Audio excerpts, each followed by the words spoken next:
Hello student, कैसे हैं आप। नेक्सस एजुकेशन पॉइंट में आपका स्वागत है। हम हाजिर एक नई वीडियो के साथ। आज हम बात करने वाले हैं MPS 002 अंतर्राष्ट्रीय संबंध सिद्धांत एवं समस्या। यूनिवर्सिटी टॉपिक है संयुक्त राष्ट्र संघ की सुरक्षा परिषद की स्थायी सदस्यता के लिए भारत के दावे क्या हैं। तो भारत जो सुरक्षा परिषद की स्थायी सदस्यता की जो मांग कर रहा है वो किन किन आधारों पे कर रहा है, हम इस वीडियो में जानेंगे। टॉपिक इंपॉर्टेंट है तो इस टॉपिक को बहुत अच्छे से करिएगा स्टूडेंट। तो भारत के दावे की संपूर्ण जानकारी के लिए हमारे इस वीडियो को लास्ट तक देखिए। अभी तक हमारे चैनल को सब्सक्राइब नहीं किया है तो हमारे चैनल को सब्सक्राइब करें, बेल आइकन जरूर बजाएं ताकि हमारी आने वाली वीडियो का नोटिफिकेशन आपको आसानी से मिल सके। द्वितीय विश्व समाप्त होने के बाद कुछ वर्षों पहले से ही एक प्रभावशाली अंतर्राष्ट्रीय संगठन बनाए जाने के प्रयास शुरू हो चुके थे। तो जैसे प्रथम विश्व युद्ध और द्वितीय विश्व युद्ध अंतर्राष्ट्रीय अभाव में हुआ, यानी उस दौरान कोई भी अंतर्राष्ट्रीय संस्था नहीं थी जो इस युद्ध को समाप्त कर सके, तो द्वितीय विश्व युद्ध के दौरान से ही एक अंतर्राष्ट्रीय संगठन बनाने की मांग होने लगी और प्रयास भी शुरू हो चुके थे कि ताकि आने वाले युद्ध को रोका जा सके और विश्व में शांति व्यवस्था बनाई जा सके। तो इसलिए 26 जून 1945 में सैन फ्रांसिस्को सम्मेलन में 50 देशों ने संयुक्त राष्ट्र संघ के चार्टर पर हस्ताक्षर किए। हस्ताक्षर करने का मकसद ये था कि एक नई एक अंतर्राष्ट्रीय संगठन की स्थापना की जा सके।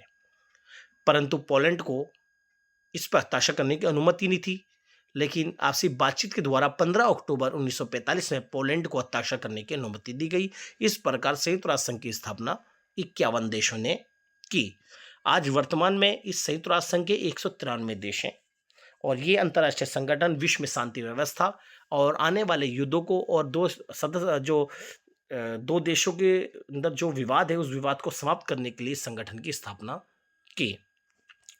और इस संगठन के 6 अंग थे, यानी संयुक्त राष्ट्र संघ ने अपने 6 अंगों की स्थापना करी, जिसमें महासभा, सुरक्षा परिषद, सचिवालय, अंतर्राष्ट्रीय न्यायालय, सामाजिक आर्थिक परिषद और न्यायिक परिषद जैसी संस्थाएं थी।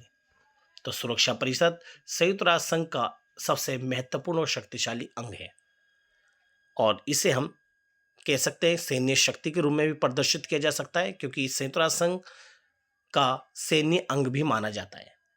वर्तमान में यदि सुरक्षा परिषद के सदस्यों की बात करें तो अमेरिका, ब्रिटेन, फ्रांस, रूस, चीन सुरक्षा परिषद के स्थायी सदस्य हैं। तो आज वर्तमान में सुरक्षा परिषद में टोटल 15 सदस्य देश हैं, जिसमें से 10 अस्थायी जो 2 सालों के लिए चुने जाते हैं, जबकि 5 सदस्य जिनका नाम मैंने अभी आपको बताया कि अमेरिका, ब्रिटेन, फ्रांस, रूस, चीन सुरक्षा परिषद के 5 स्थायी सदस्य हैं जिन्हें वीटो पावर मिली गई है। और महासभा या सुरक्षा परिषद के अंदर जो भी गतिविधियां, कार्रवाइयां, कोई भी कानून या कोई भी सदस्य बनता है तो उसके लिए सुरक्षा परिषद की सहमति जरूरी चाहिए होती है। और इन 5 स्थायी सदस्य देशों को वीटो पावर यानी निषेधाधिकार की शक्ति भी प्राप्त है। भारत द्वारा सुरक्षा परिषद की स्थायी सदस्यता की मांग तेजी से बढ़ रही है। तो देखते हैं कि भारत किन आधारों पर स्थायी सदस्यता की मांग कर रहा है। आज विश्व के अधिकांश देश संयुक्त राष्ट्र संघ की सुरक्षा परिषद के सुधार और विस्तार की मांग कर रहे हैं, क्योंकि इनका मानना है कि जैसे जैसे समय के साथ साथ सुरक्षा परिषद के संयुक्त राष्ट्र संघ की सदस्यता बढ़ी है, आज वर्तमान में 193 देश हैं, तो अन्य देशों की जो सदस्य संख्या है वो नहीं बढ़ी है। तो इसलिए वो इस सुरक्षा परिषद के विस्तार और सुधार की मांग कर रहे हैं। पहला पॉइंट है, भारत एक विकासशील देश है।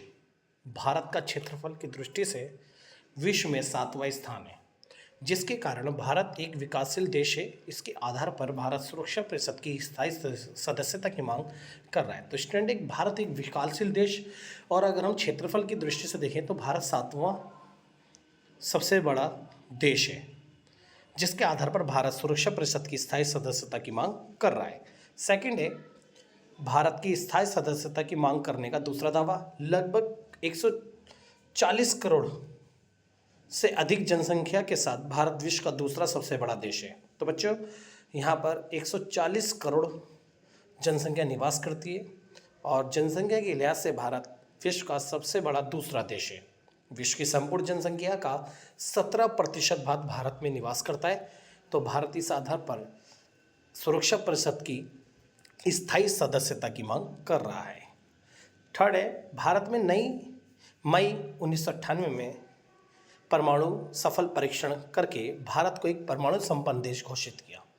इस आधार पर भी भारत संयुक्त राष्ट्र संघ की सुरक्षा परिषद की स्थायी सदस्यता की मांग कर रहा है, क्योंकि भारत ने 1998 में अपने आप को एक परमाणु संपन्न देश घोषित किया।